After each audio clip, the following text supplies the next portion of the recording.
Hello everybody and welcome back to my channel. If you're new here, my name is Kailin and I post new videos every single Saturday with a few sprinkled in between. And I post videos mainly about eating disorder recovery and intuitive eating. So if that's something that you're interested in, I would love for you to click onto that subscribe button and become part of our little family. For today, I thought we would do a cooking slash what I eat in a day video. It is September, it is fall season, spooky season. I love everything about fall, the cooking, the weather, Halloween, the movies, the leaves changing. It is my favorite season, that's for sure. And for this video, I thought we would do a what I eat in a day video, but with a twist. I want to just try out a bunch of fall recipes, and I think we'll just have a great time with it. So without further ado, let's get on with the video. Also, if you are new here, welcome. I don't follow any diets. I don't believe in dieting. I don't believe in healthy or unhealthy food. All food is good food on my channel. You are safe here. Let's go. Okay, so the first fall recipe that we are going to be making for breakfast are pumpkin baked oatmeal. And I'm gonna add some chocolate chips, make it all fancy. We're gonna cut the oatmeal into squares. It's going to be delicious. I've made baked oatmeal once in my life, but it was just like a single serving blender, I can't speak today, blender batched oatmeal. But this we're actually making like a little pan of baked oatmeal with pumpkin. It's just going to be so delicious. I'm going to leave all of the recipes linked below as usual. But yeah, let's make some pumpkin oatmeal. All right, first things first, we have the star of the show, which is just some pumpkin. I've already used some of this canned, but we are going to add 1 cup. The smell of pumpkin always just reminds me of baby food. I don't know if that's a good or a bad thing. All right, so a cup of pumpkin. Then we are going to do 2 cups of milk. You could definitely use plant milk if you want, but this is what I've got right now. A 1/4 cup of maple syrup. I swear nothing screams fall more than maple syrup. Then we are going to crack 1 egg. Ooh, some vanilla. I never measure vanilla. Does anybody ever measure vanilla? Maybe. Then we are going to add some butter. I love the smell of melted butter. Oh, then we are going to whisk her together. It's already such a beautiful fall spooky color. We're gonna set this aside. Now we're gonna move on to our dry ingredients. We're gonna start with 2 cups of oatmeal,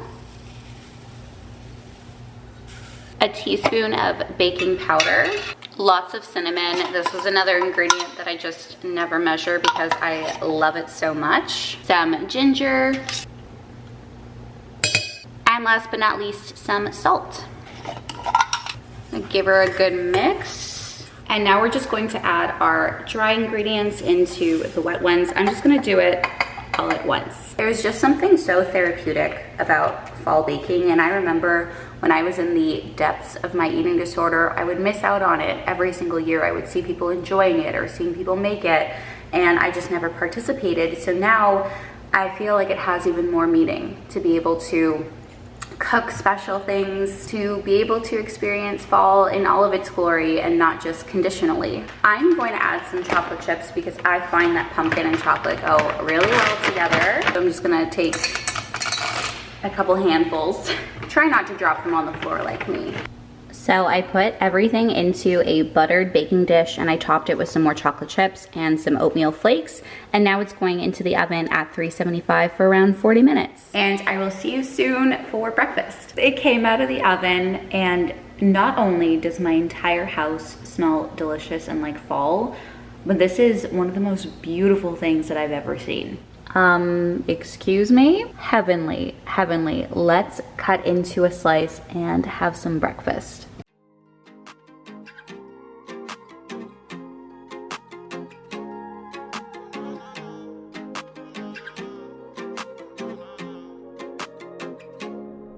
We come around right to the block and we start feeling ourselves. And shawty tricking me, and she know she feeling herself. I got my hands up on the wheel, you know I'm praying to God. So we have the first fall recipe over here, which is the pumpkin baked oatmeal. And then on the side, I just have some plain Greek yogurt that I mixed with a maple syrup and cinnamon, just for, you know, a little tartness. Oatmeal and yogurt, no better combination. Let's give it a taste test. Cheers.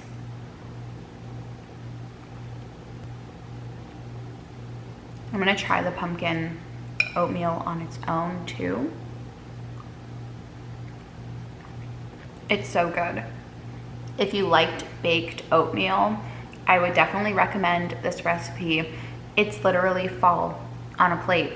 Anyway, I'm going to go finish this and I will see you later for our next fall recipe.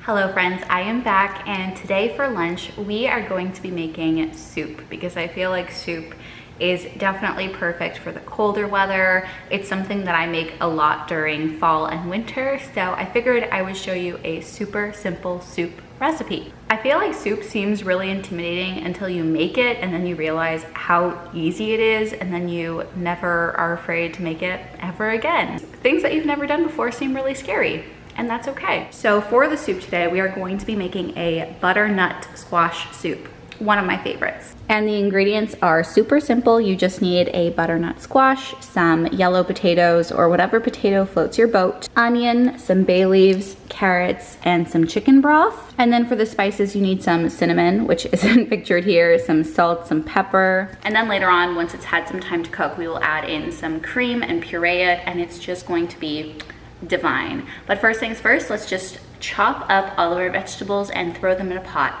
That's all you've got to do. I know what you can do, change the world, I know it's true. Oh, oh. In your eyes, a million skies, painted pink and blue and white. Oh, oh. So don't stop now, you're getting so close, and don't stop now, you're further than most. Yeah, hear me out, I think you should know that. So I'm just melting some butter in the pot, and now I'm going to add in some onions. And then you're just going to stir these up until they become translucent and cook down a little bit. Isn't this such a pretty color? Now that these are all cubed up, we are going to, well, I'm going to attempt to add this to the pot too. Get every last little guy in there. Give it a good stir. Okay, so I just chopped up the rest of the vegetables. There are some carrots and some yellow potatoes. I added those to the pot too. This already smells so, so good. So now that all of the vegetables are in there, I'm going to add some chicken stock, and you just basically want the veggies all covered to where they're all submerged in the chicken broth. And then I'm going to add a couple of fresh bay leaves, but you can use the dry ones too. I do that all the time. And then you just let this cook down for a couple of hours until everything is nice and tender. I personally don't season my soup until like it's all done and everything's all pureed together, so then I can kind of taste and adjust from there. But I'll see you when the soup is all ready to be blended and seasoned and all that good stuff. So it's been a couple of hours. The soup could it have cooked longer? Probably, but I'm hungry for lunch. So right now I removed the bay leaves. See, they're right over there. And I'm going to blend up the soup quickly, and then we are going to add in our spices and the cream. You don't need too much cream. There's just a tiny drop in this one, and then I'm gonna add maybe like a quarter, maybe a little bit less of that other container.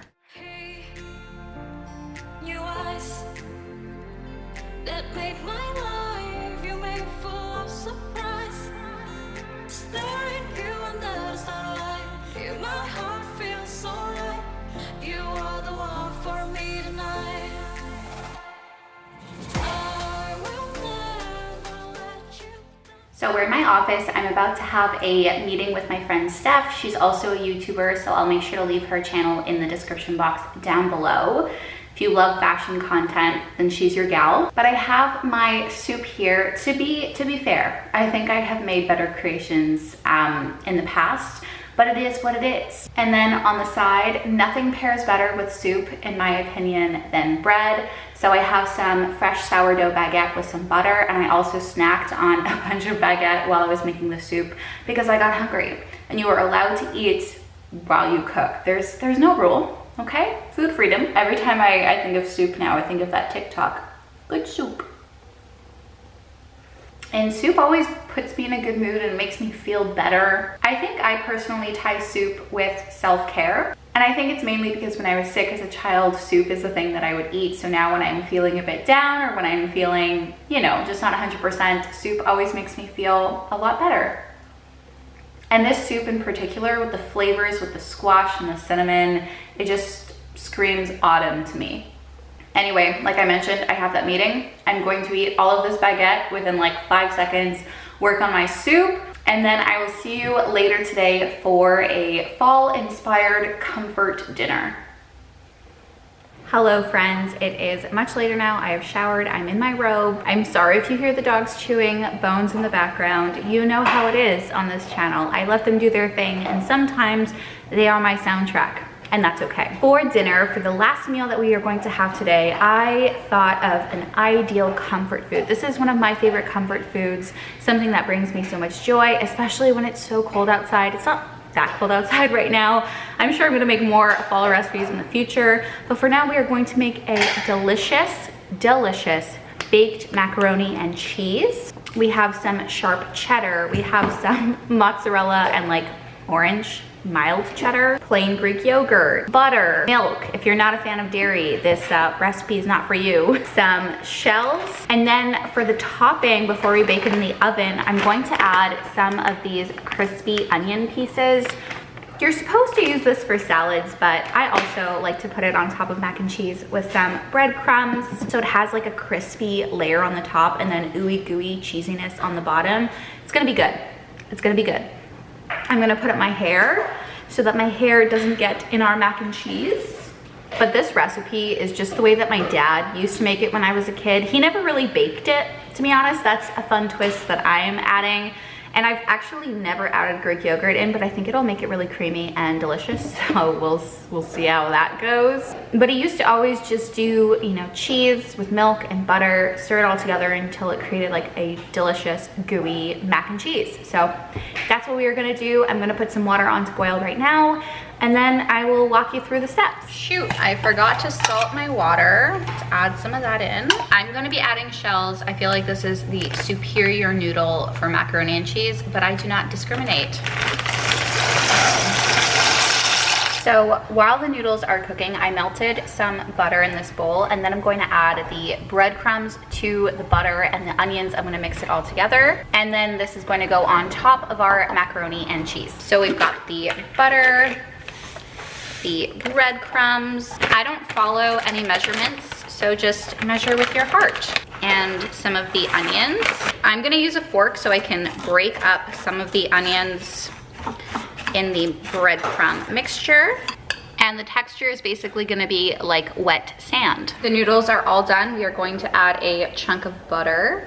Delicious. I have decided against the yogurt. I'm just not feeling it right now, so we're gonna forget about that.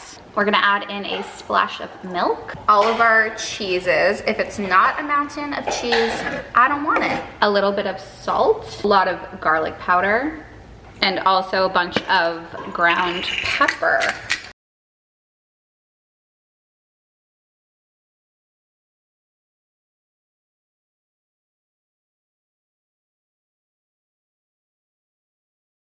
Y'all, I wish you could smell this. This is so cheesy, so gooey.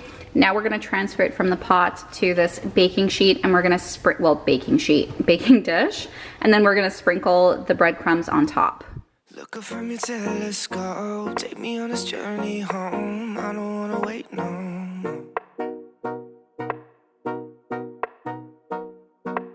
Lay me down behind the moon, tell me you'll be on real soon. I don't wanna wait no more.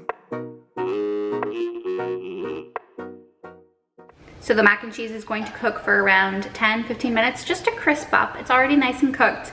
And then we will do a taste test. I'm so excited. This is such a good, delicious meal. Don't let anybody tell you otherwise, okay? Okay.